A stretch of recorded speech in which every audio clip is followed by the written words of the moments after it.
Okay, now let's see how we can calculate heat transfer for a heat exchanger or typical heat exchanger. As I told you in previous slides, any heat exchanger includes two different fluids and also some tubes or pipes.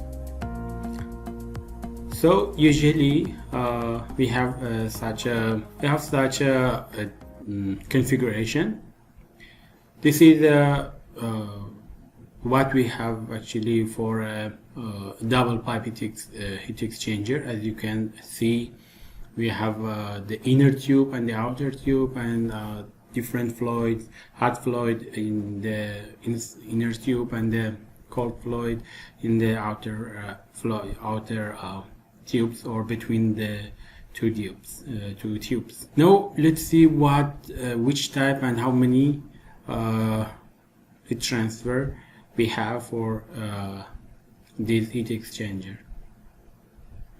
We have two fluid and a wall between them, and the temperature or thermal energy or heat is transferred from the hot fluid to the cold fluid. So we have convection from the hot fluid to the surface of the tube. Then we have conduction through the wall of the tube, and finally we have again convection, the transfer between the outer surface of the inner tube and the cold fluid. So we have usually or generally three types or three modes of the heat transfer: two convection heat transfer and one conduction heat transfer through the wall. So if we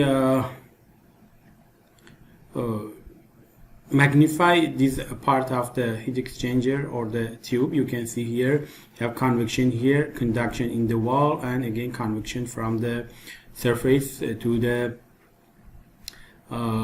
cold fluid. And you can see how will be the temperature in each point. Temperature of the liquid inside will be T inside and T out for the liquid or cold liquid in the outside of the inner tube. We have convection here, convection here, convection here, and conduction between these two or through the wall. So we can draw this network for the heat transfer. If you remember from the previous chapters, you can draw this network of resistance. So we have convection resistance for the heat transfer between the hot fluid and the surface of the wall, and conduction through the wall, or conduction resistance actually, and also again the convection thermal resistance and between the surface of the wall of the tube and the cold fluid actually. And if you remember, for a wall with these characteristics, which its inner diameter is di, inner diameter means this one, and the outer diameter to the surface is do, then and its thermal conductivity of the material which the pipe is or tube is made of, that is K, and also its length in this direction L is L. The thermal resistance for such a geometry, or conductive thermal resistance for such geometries for hollow cylinder, is this much long, DO divided by DI, or outer diameter divided by inner diameter divided by totally divided by 2 pi K L, or thermal conductivity, times the length of the tube. And as I mentioned here, the total thermal resistance, because they are in series arrangement, we can write like this: the R total or total thermal resistance for this heat transfer phenomenon is one convection thermal resistance inside the tube, one convection thermal resistance thermal resistance at the outside of the inner tube, and one conductive thermal resistance through the wall. If you remember, for the convection inside the tube or at the hot fluid side is 1 divided by its convection coefficient times its surface area, plus the thermal conductivity, thermal resistance, conductivity, thermal resistance, and finally again convective thermal resistance. So by this equation we can find the total thermal resistance in this heat transfer phenomenon. And also we know that AI or and AO, which are the surface area for the convection heat transfer, are equal to the perimeter of the cylinder times its length. The perimeter of the cylinder, for the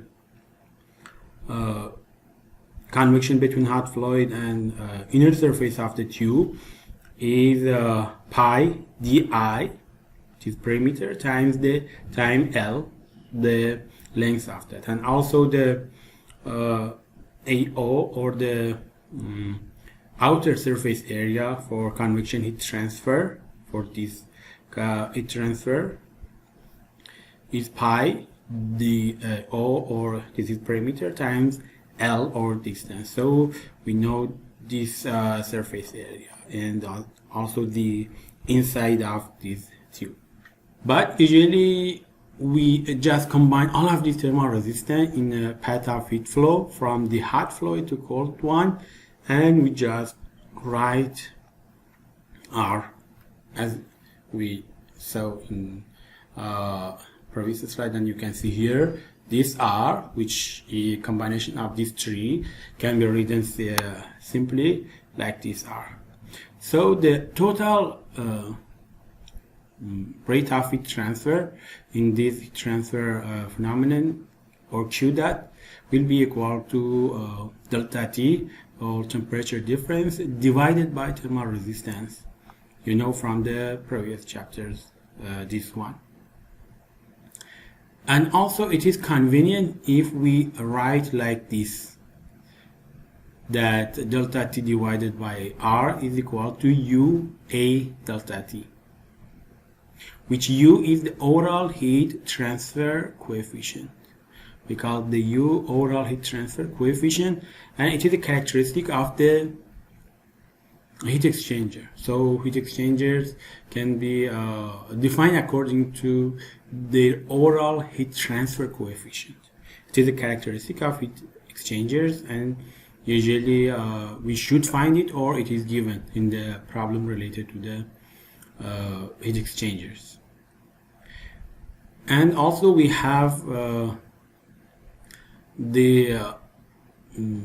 this equation for the inside and the outside, or the inner surface and outer surface of the tube, the inner tube, as you can see here. The heat transfer happens like this, and the other geometries you can see here, the outer diameter, di is the inner diameter. This is outer fluid, this is the inner fluid, and the other characteristics, and also the AI, which is the inner surface area of this tube, and the AO, which is the outer surface of this tube. So the rate of heat transfer also can be defined in terms of the surface area, inner or outer, and also the overall heat transfer coefficient of the heat exchanger.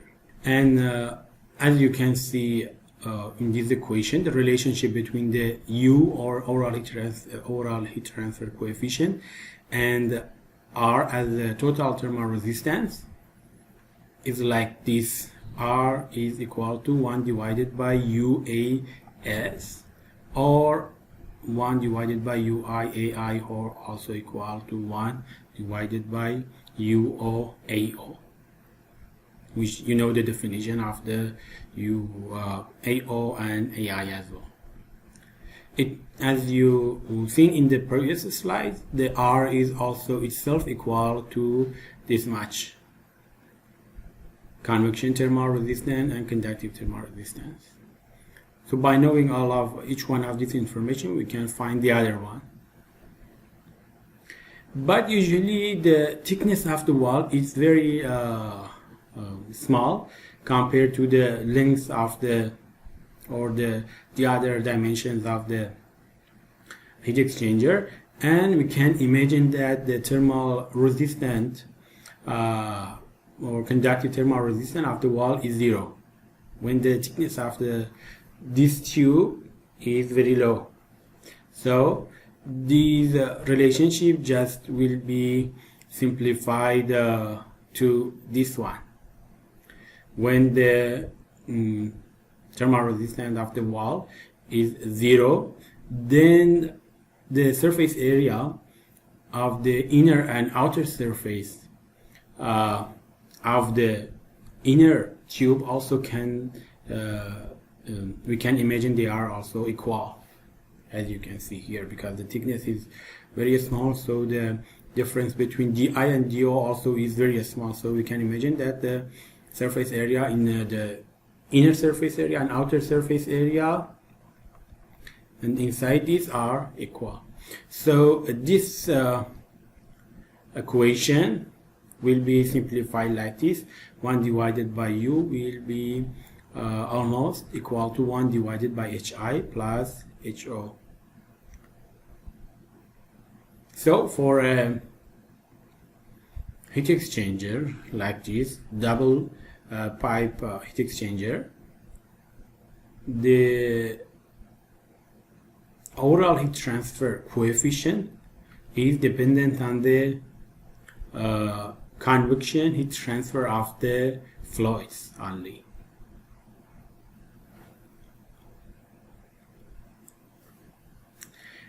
And if we have a tube which is finned on one side to enhance the heat transfer, if you remember from the previous chapter, we usually can use fin to increase the rate of heat transfer. And if we have some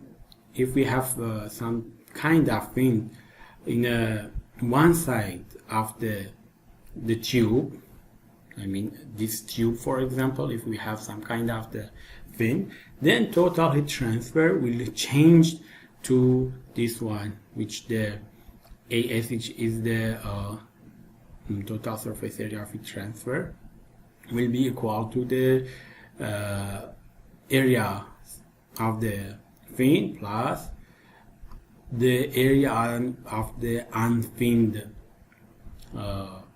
parts of the tube actually.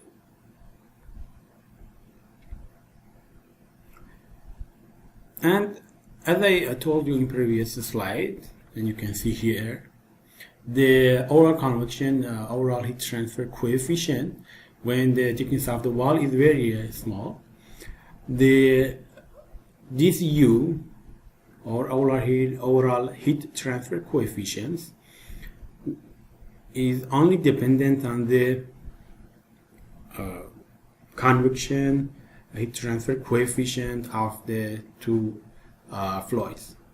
For example, the U, or overall heat transfer coefficient for water to water, when both of the fluids are water, will be value between these two, 850 to 1700. And if we have water to oil, in other words, water and oil are the two fluids in the heat exchanger, then the U, or overall heat transfer, will be this much, and so on. You can see here for all of the different material when we have in the fluids, as the fluid in our heat exchanger. As you can, as I show you in previous slides, the surface area or area of the tubes in the heat exchanger is effective on the rate of heat transfer of the heat exchanger. But sometimes this surface area is not constant. In other words, due to the, as you may know, any fluids may cause some sedimentation on the sedimentation on the surface of the pipes, or some material can in the fluid can attach to the wall of the tubes. So the surface area of the wall will change, and also the its characteristic will change, the which is effective on the rate of heat transfer for that kind of heat exchanger. So the performance of heat exchanger usually deteriorates with time as a result of accumulation of these deposits on heat transfer surfaces. So heat transfer surfaces characteristics will change due to the deposits, accumulation of deposits, and these will be worse with time. For the new heat exchanger, we don't have something like this, but with when it has been used for a long time, this accumulation will happen and it transfer characteristics will change. So the layer of deposit represents additional resistance. So the heat transfer also face a new resistance or thermal resistance. But we can also include these extra or additional resistance. A parameter or a factor, which is Fulling factor, is introduced to account the effect of these additional resistance. This RF or Fulling factor is the net effect of this accumulation on heat transfer. Let's see how we can use this Fulling factor to calculate heat transfer when we have Fulling. First, let's see what are effective on this Fulling factor. This Fulling factor increases with the operating temperature. So if the operating temperature means the temperature of the fluids in the heat exchanger is higher, the Fulling factor will also increase. And also the length of the service, it means length of the time it has been used, is for sure it is reasonable, and because as the time of the application of the exchanger is increased, so the possibility of this accumulation accumulation of the deposit is higher. And also it will decrease with the velocity of the fluid. It is also reasonable. As much as the velocity of the flow is higher, these particles, I can say, have less time to accumulate. They should flow or pass the heat exchanger very fast, and there isn't enough time for the particle to attach to the wall of the heat exchanger or tubes in the heat exchanger. And as I told you, Fulling factor is obviously 0 for a new heat exchanger, because it does not happen any accumulation of deposit. So in this case, when we have Fulling, we should find the overall heat transfer coefficient, again for the heat exchanger with Fulling, and we should modify that and account for effect of Fulling on both inner and the outer surface of the tube. So the equation for that overall heat transfer oral heat transfer coefficient, or U, will change to this one. This part is same. This one also, this is convection, and we will have an additional thermal resistance, actually. RFI divided by AI, which is the fouling factor for the inner surface of the tube divided by the inner surface area of the tube, and also RF is the fouling factor for the outer surface of the tube divided by its surface area. These two terms are added to the equation to calculate overall heat transfer coefficient, because when we have fouling in the system, and this RF can be found in the different table like what we have here. As you can see, if it depends on the fluid type. Here, for example, for distilled water, seawater, river water, and different type of water, as long as their temperature is less than 50 degrees Celsius, is 1/10,000. And as I told you, it is dependent on the temperature, and if the temperature of that water is higher than 50 degrees Celsius, it will be double. And so on for different kind of fluids is mentioned here, how much will be this fouling factor, amount of that. And for both surfaces of the tube, we should consider this thermal resistance due to the fouling. Okay, now let's see example or problem related to heat exchanger, how we can use this equation for our calculation. The question is, a double pipe heat exchanger, the most simple one, is constructed of copper. So its material is mentioned, it is copper. So its thermal conductivity is this much, it is given. And the inner tube of internal diameter is mentioned also, and its external diameter is also mentioned. These characteristics, these two diameters, are for the inner tube, and the outer tube of diameter 3 centimeter, which is the diameter of the outer tube. The convection heat transfer coefficient is reported to be HI, means the convection heat transfer coefficient for the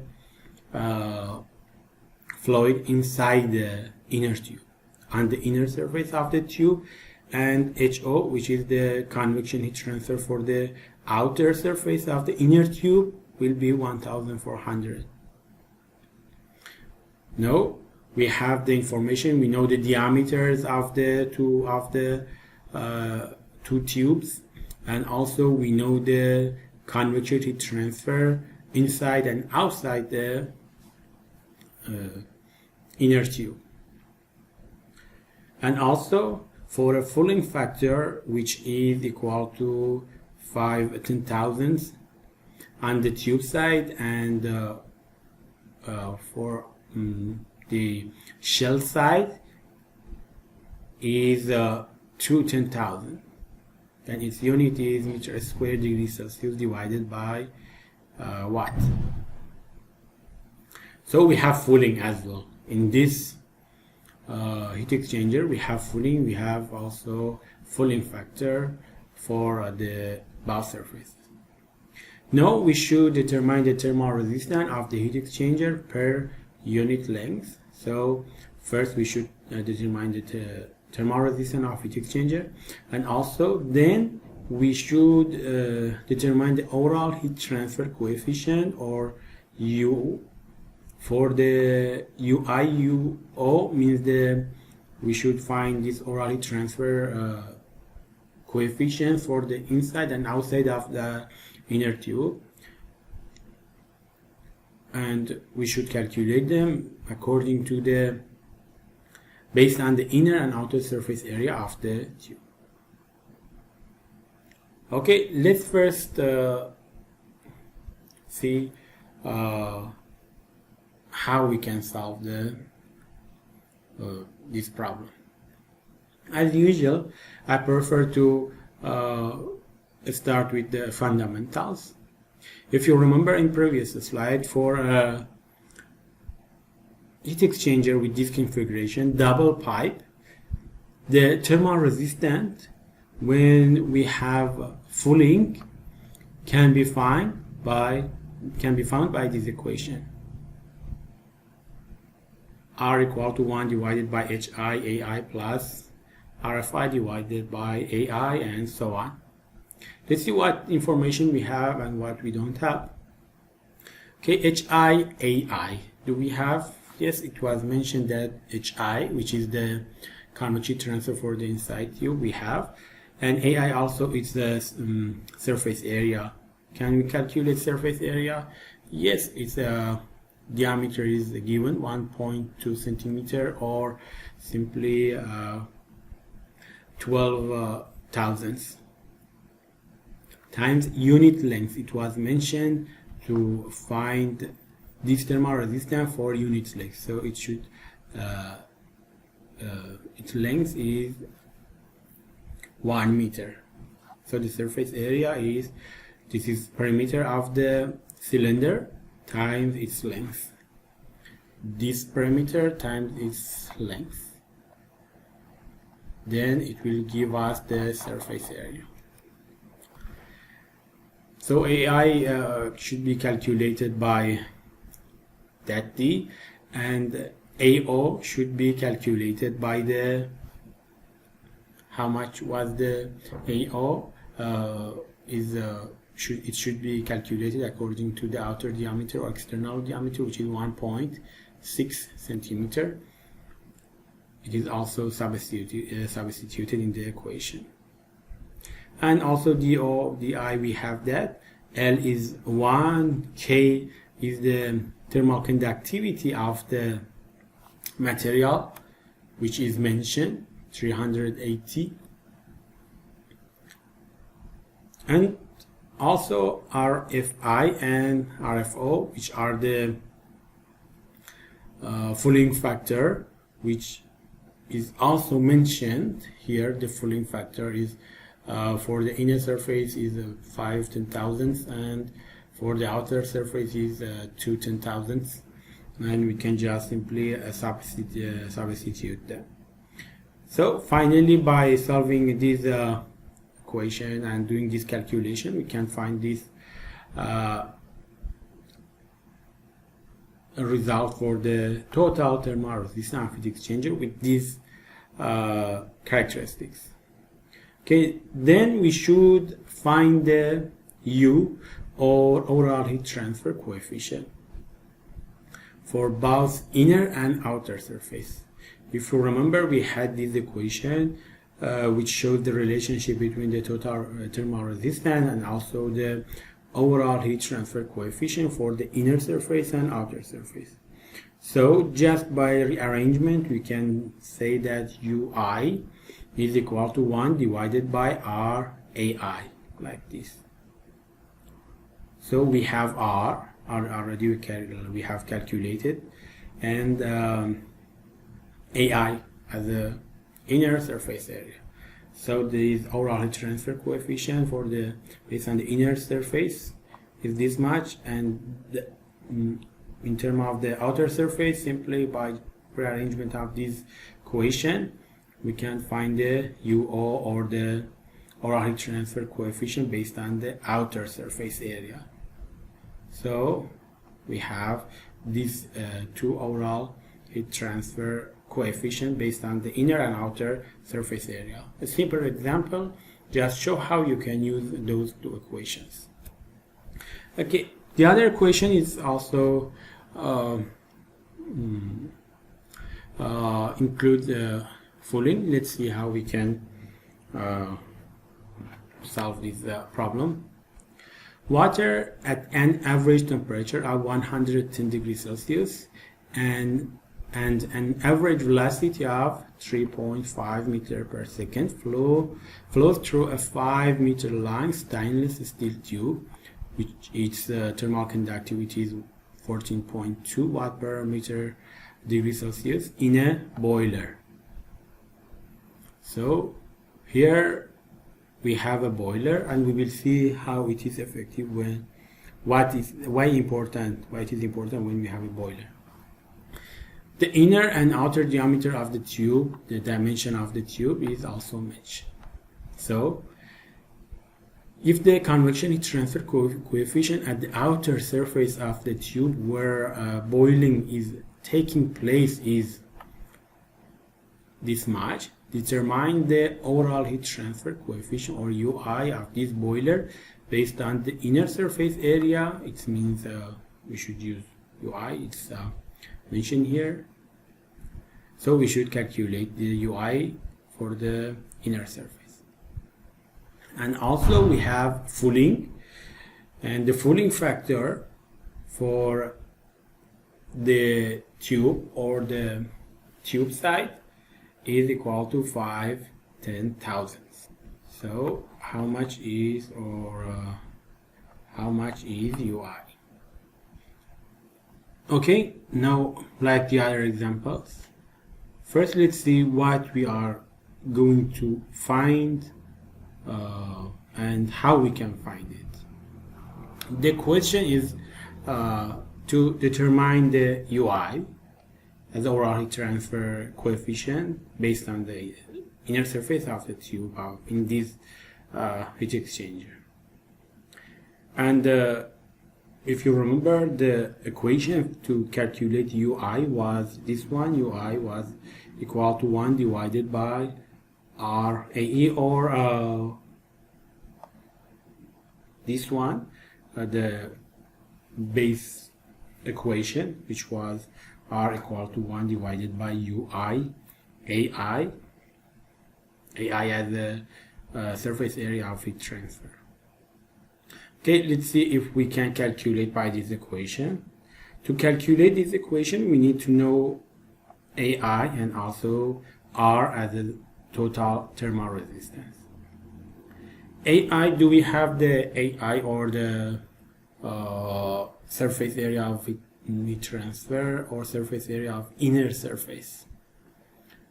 Okay, it is mentioned that the inner surface area is 1 centimeter. And do we have the length? No, the length is the length is also mentioned. So the diameter is 1 centimeter and the length is 5 meter. So we have this AI as well. What about the R, or total thermal resistance? If you remember, we had this equation to calculate the total thermal resistance for such a heat exchanger.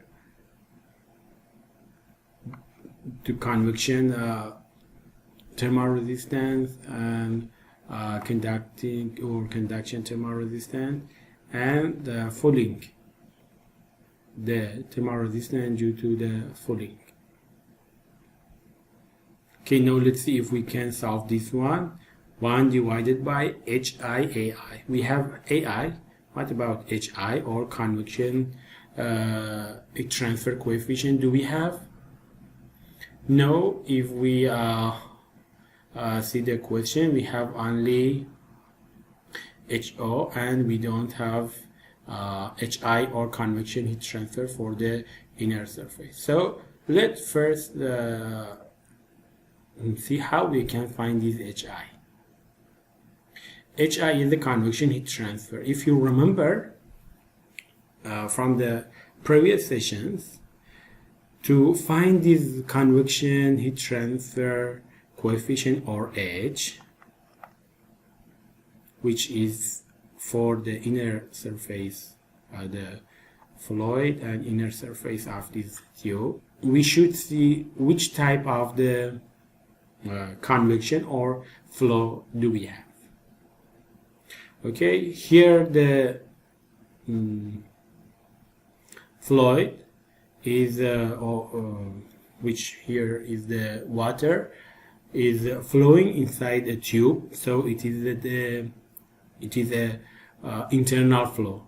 For this kind of the flow, first we should calculate Reynolds number to understand if it is turbulent or laminar fluid flow. If you remember, for the Reynolds number, to calculate Reynolds number for a fluid, we use this equation, Reynolds number equal to velocity of that fluid times the diameter of the tube which that fluid is flowing through that, and also kinematic viscosity of that. The velocity of the fluid is mentioned 3.5 meter per second. The diameter of the tube which the fluid is flowing through that is also given, which is 1 centimeter or 0.01 meter, divided by kinematic viscosity of the fluid. Is it given, the kinematic viscosity? No, it is not given in the question, but how we can find it? The material or the fluid is water and its temperature is 110 degrees Celsius. So you can go to the table A9 in your textbook. For water at temperature of 110 degrees Celsius, find kinematic viscosity, and also thermal conductivity and Prandtl number for water at this temperature. Okay, now from the table, according to the temperature of the fluid or water which we have in this question, we can find the kinematic viscosity, then we can solve this. Okay, the Reynolds number is 130,600, which is greater than 10,000. So if you remember from previous chapters, the flow with this Reynolds number, which is higher than 10,000 or 1 times 10 power 4, if you remember, this Reynolds number is higher than, so this flow is turbulent. Okay, so we know this is a forced internal turbulent flow actually. Then if you go to the tables and equation in that chapter, you can find this equation for a fluid or flow with these characteristics. If you remember, we use the Nusselt number to find H, or convection thermal conductivity, or convection heat transfer coefficient. Okay, so we have this equation for such a flow, and we have Reynolds number, we have Prandtl number. From the Prandtl number from the table, Reynolds number we have calculated. We have the H, we have K as well. Then this will be equal to Nusselt number. By rearrangement, we can find H. This H actually is HI, which is the convection heat transfer coefficient between the fluid and the inner surface of the tube, or inner tube actually. So now we have calculated this HI. So RF, AI, we know them. DO, DI, we know them. HO is given, is here mentioned. And also AO, we can calculate it according to the DO. And the length, which is mentioned, 5 meters. By substitution all of these values, we can find this total thermal resistance. When the total resistance is now, we can just simply substituting the question in this equation, and we can find UI as overall heat transfer coefficient based on the inner surface of the tube, which is equal to 1337 watt per meter square degree Celsius.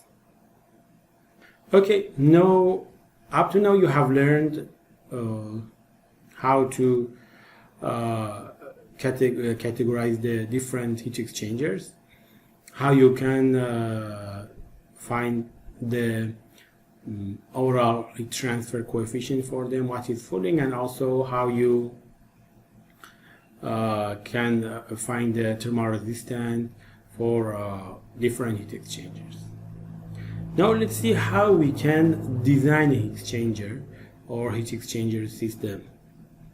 Usually we have two methods to design or to select sometimes the heat exchangers. One method is LMTD, or log mean temperature difference method, which is a heat exchanger that will achieve a specified temperature change in a fluid stream of known mass flow rate. So we know the mass flow rate for the two fluids, and we are going to find heat exchangers for the fluid with that known mass flow rate to reach the temperature change, specified temperature change. Or we can use the other method, which we call that the effectiveness NTU method, or simply NTU method, which is a method to predict the outlet temperature of the hot and cold fluid streams in a specified heat exchanger. As you can see in both of these methods, the temperature is important. So, because usually when we are going to use heat exchanger, we want to have a specified temperature. We want to cool down something. We are going to increase temperature. For example, imagine a house. We may use a heat exchanger to increase the temperature of the different rooms of that building in the winter. So you know how much will be the desired temperature, for example 21 degrees Celsius, and how much will be the temperature outside. So you know the temperature. Then you can design your heat exchanger according to these two temperatures, and also you know the temperature of the different fluids which are in the heat exchangers. Okay, so let's see what are the LMTD, or the log mean temperature difference, and what is the effectiveness NTU method. The first one, the MTD method, is actually based on the first law of thermodynamics, and it says that the rate of heat transfer from the hot fluid has to be equal to the rate of heat transfer to the cold one. In other words, if we don't have any heat loss, that's the important thing, all of the heat transfer from all of the heat will transfer from the hot fluid to the cold one. So the heat transfer between these two should be equal. However, we have a direction of the heat transfer from the hot fluid to the cold one, but we can say the amount of that, or the absolute value of this heat transfer, should be equal for both of them. All of the heat should transfer from the hot fluid to the cold one. So according to this law, we can write this equation that the transfer rate to the cold fluid is this much. Q dot, or rate, this transfer rate is equal to m dot c PC times Tc out minus Tc in, which m dot c is the mass flow rate of the cold fluid. PC is specific heat of the cold fluid. Tc out and Tc in are the output and input temperature of the cold fluid.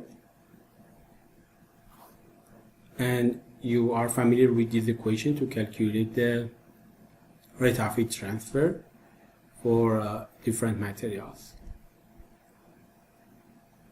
And if we just substitute this m dot c times c sub pc with c sub c, we can write this equation like this, which this c, capital C sub c, is the heat capacity rate, which is equal to the mass flow rate times their specific heat. And also the transfer rate, the heat transfer rate from the hot fluid, with the same equation but with different values, will be like this, which this time m dot h, the h subscripts are the, here C means the cold, for the cold fluid, and H is for the hot fluid. So we can write these two equations for the, to show the transfer rate for the cold and hot fluid, and also by substitution of the these terms which has which is in both of the equations, we can rewrite like this. These equations are in terms of the heat capacity rate, actually. Heat capacity rate for the hot fluid, heat capacity rate for the cold fluid. And sometimes, in some special case, we have heat exchangers which are condenser or boilers.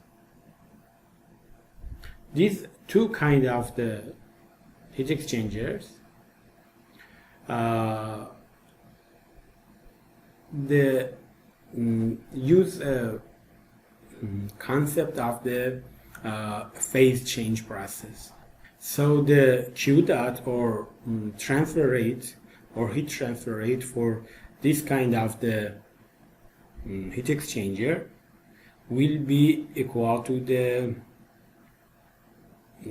their mass flow rate times the enthalpy of vaporization, or enthalpy of the vaporization of those materials. This is two special cases of the heat exchanger. When something is boiling or evaporating, the phase is changed from liquid to the gas, or in the opposite direction, when it is changed from the gas to liquid. It will absorb some thermal energy. Now we know what is happening in the heat exchanger. Let's see how we can use this LMTD method to find the appropriate, or design a appropriate heat exchanger according to our requirements. First of all, as I mentioned before, if you remember, the temperature difference between the hot and cold fluid varies along the heat exchanger. If you remember the graph T, if this is, imagine this is for the heat exchanger. If you remember hot one and cold one, the temperature of the hot fluid and cold fluid, the hot fluid temperature decreased, and for the cold one was increased.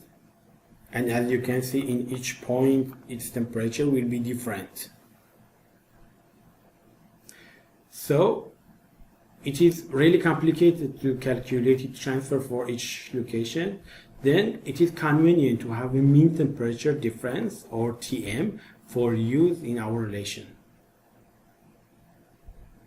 Okay, let's start with to calculate this log mean temperature difference, or this mean temperature difference for a typical parallel flow double pipe heat exchanger. Imagine we have such a kind of parallel flow double pipe heat exchanger. Then an energy balance on each fluid in a differential section of the heat exchanger will be like this. This is the double pipe parallel flow heat exchanger, as you can see here. Now we are interested to write the energy balance for this part of the, or this differential area of the heat exchanger. So the rate of heat transfer, or differential rate of heat transfer for this differential surface area is equal to this much, m dot h cph d, or differential temperature. This is for this differential part, and this is for the hot fluid, this is for cold fluid. So for this differential surface area or part of the this type of heat transfer, the rate of heat transfer will be this much for the hot and cold fluid. By rearrangement, we can find the differential temperature for that. So differential temperature means this part will be equal to these two equations for the hot and cold one. Now, now we are going to understand how much is the difference between them. So by taking the difference, we can write dTh minus dTc equal to, we just rearrange it, th minus d of or differential of th minus dc equal to negative delta q dot. Just is a substitution of this equation here. Then the rate, also the rate of heat transfer in differential section of the heat exchanger can also be expressed like this. So this part can be also written by this equation. Delta q dot is equal to u as overall heat transfer times th minus tc das. If you remember from the previous slide, we had q dot equal to ua th minus dc. This is for a differential part. We can write like this according to this equation for this part. Then by substitution of this equation, equation 2 for the delta q dot, this is delta q dot, by substitution of this in this one, we can have this equation. As you can see here, now the temperature difference is coming up in our equations. Then if we integrate from the inlet of the heat exchanger to its outlet, because we are interested to find this temperature difference for the whole length of the heat exchanger. We can integrate for the whole length of the heat exchanger. If we integrate it, integration of this in terms of this term will give us this one, ln Th out minus Tc out divided by Th in minus Tc in. These are temperature of the hot fluid at the output, temperature of the cold fluid at the output, and temperature of the hot fluid in the input, and temperature of the cold fluid in the input as well. It is equal to negative U as the overall heat transfer coefficient for the heat exchanger, As as the surface area of the heat transfer surface area of the heat exchanger, multiplied by these terms, which are mass flow rate and specific heat of the cold and hot and cold fluids. Okay, now we have this equation, which is the result of the integration for the whole length of the heat exchanger of the previous equation, which was the energy balance according to the first law of thermodynamics for the differential area of the heat exchanger, or double piped parallel flow heat exchanger actually. So now we have this equation which shows is the relationship between the, which is the result of equality of the rate of heat transfer with two different methods. But if you remember from previous slides, we have this equation, and if we just substitute this m dot c cpc in the equation, and also substitute and rearrange this m dot h, actually this one in the first one, m dot h cph, if we just substitute and rearrange this equation, then substitute this value, in other words, this will be m dot c cpc is equal to q dot divided by Tc out minus Tc in. Okay, if we just substitute this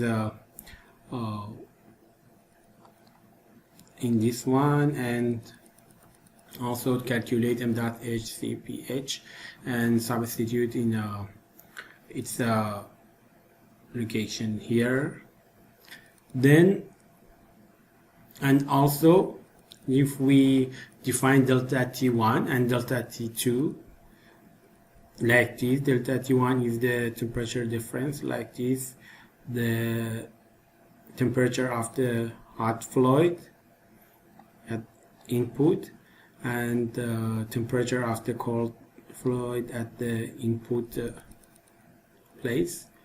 And also we define delta T2. As you can see here, this is delta T1, difference, temperature difference between the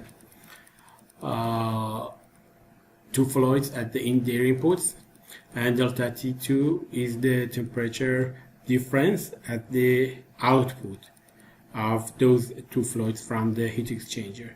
So delta T2 will be like this, Th out minus Tc out, the temperature of the hot fluid at the output, and temperature of the cold fluid at the output as well. So delta T1 and delta T2 can be defined like this. Then this Th out, Tc out, if we compare, it is delta T1, and this one is delta T2, delta T1, delta T2. And also if we rearrange these and substitute these values for the m dot c in this equation, we can reach something like this equation, which q dot equal to UA as delta T LM, which this delta Tm is this much, and we call that log mean temperature difference, which is delta T1 minus delta T2 divided by ln of delta T1 divided by delta T2 by the definitions which we have for the delta T1 and delta T2. Because of that, we call that mean temperature difference. This method, we call that mean temperature difference, because it is this delta T is the temperature difference between the input and output, but an average for the hot and cold fluid, and it is a logarithmic average actually. So we call that log mean temperature difference, or LMTD. And we have this temperature as a temperature to find the heat transfer for the heat exchanger with this configuration. This equation can be used for counterflow heat exchanger as well, and it doesn't change anything, and it also can be used as it is also mentioned here.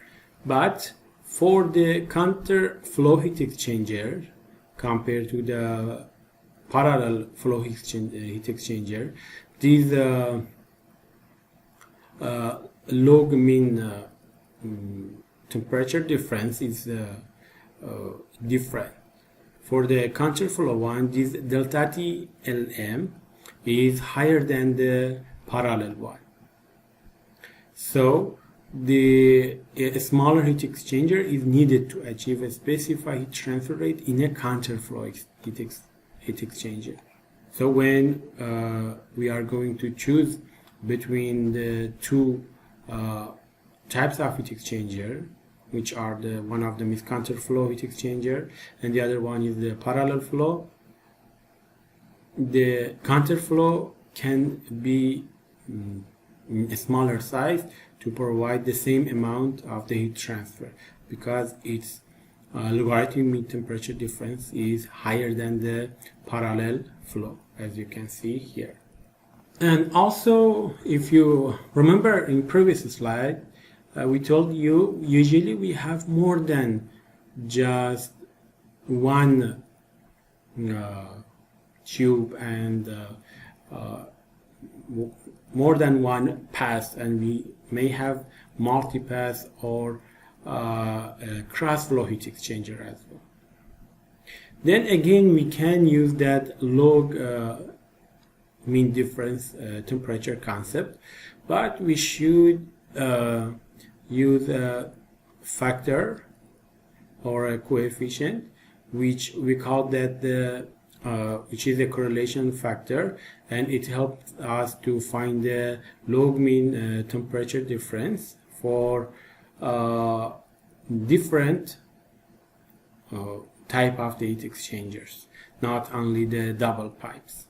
So as I said, the previous one, when we do not have this F, the delta M or delta T Lm or log mean temperature difference is only valid for the double pipe.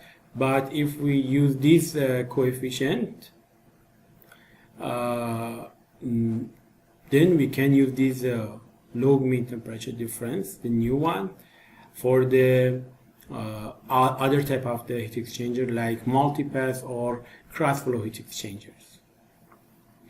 And if we have a condenser or a boiler type heat exchanger, this F will be equal to 1.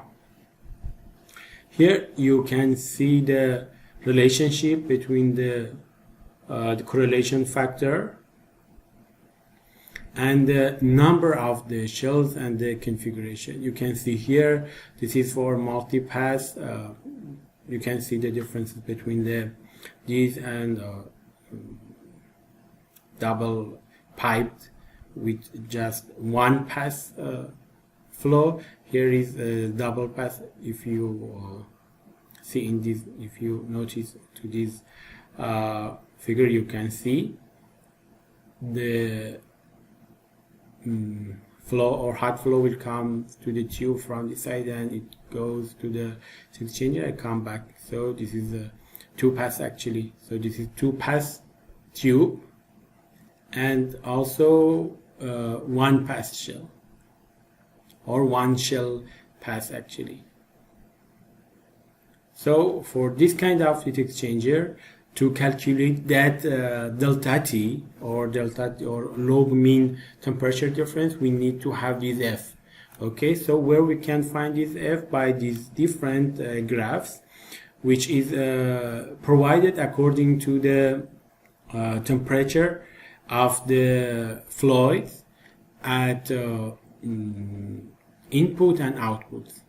As you can see here, T1 and T2, the lower one, are for the temperature of the fluid in the tube, and capital T1 and capital T2 are the temperature of the fluid in the shell or cold fluid usually at the input and output. So we need these four temperatures to find the correlation factor for this kind of the heat exchangers. And as you can see, this graph is valid for one shell pass or 2, 4, 6 and any multiple of 2 tube passes. I mean, it can be this factor can be used for the one shell and different tube path. For that case, we should find P and R are two different parameter here. We should calculate them according to those four temperatures I mentioned. Then from this graph, you can find the correlation factor. For example, if P is, which is the result of this calculation, is 4, then you should also calculate R. If it is, for example, if the R is 1.5, then you can see here this much will be the correlation factor, which is 0.8, for example. And this one, the other graph is for the two shell passes. As you can see here, we have two shell and different tubes, but here the tubes are the multiple by 4. You can see here because we have two tubes in each one of the shell. So this is for two shell, this is for one shell, this is the tube shell type heat exchanger. And we are going to find out the correlation factor for them. With one shell, with two shell, we know the temperature for the fluids in the tubes, in the shell. Then we should find P and R according to those four temperatures. Then by these P and R, you can find the F for each heat exchanger with these configuration and temperatures. And also for the cross flow heat exchanger, if you remember, it is this is also a common type of the heat exchanger. Again, we need to find this correlation factor or F. Again, you can see how it can be different. If you remember, for the cross flow heat exchanger, we had two different classification or categories. One of them was the single pass cross flow with both fluid and mix. If you can see here, both fluid are unmixed. They have, any fluid has its different flows and their different pathway. Tubes in this direction or the channel in this direction, different channels, and in this direction. So they are not mixed in any of the directions. Then we can find the F or correlation factor by this graph, by knowing these four temperatures. T are the temperatures, T1 and T2 for one fluid, T1 and T2 for the other fluid. So by knowing the temperatures and also the configuration here, which is the cross flow heat exchanger, then and unmixed flow for the both flows and fluids, then we can use this graph to find the correlation factor. And also for the other classification in terms of the flows for cross flow heat exchanger, you can see here again we have different correlation factor, again by knowing the temperature for the cross flow heat exchanger. When we have mixed, in this direction is mixed flow in one direction and in another one unmixed, then we should use this graph to find out to find the correlation factor. Okay, now let's see how you can use this LMTD method to select it heat exchanger. The procedure is as follows. First, we should select the type of heat exchanger suitable for the application, because as you can see here in the LMTD method, that log mean temperature difference is different. And in the step number 2, we should determine any unknown inlet or outlet temperature and the heat transfer rate using an energy balance. The temperature, these 4 temperatures are needed to find out the correlation factor. So it is important. By knowing them, we can find this Q dot or the U. By knowing that, we know this delta M, and AS is usually given, or we can choose according to the problem. And also in the next step, we should find this U as overall heat transfer coefficient by the previous equation, like what we had for the thermal resistance and the U, if you remember. Then we should calculate the delta Tm. We should find F as a correlation factor. And also we should obtain or select or calculate the value of overall heat transfer coefficient. And finally, we should calculate the heat transfer surface area according to this information.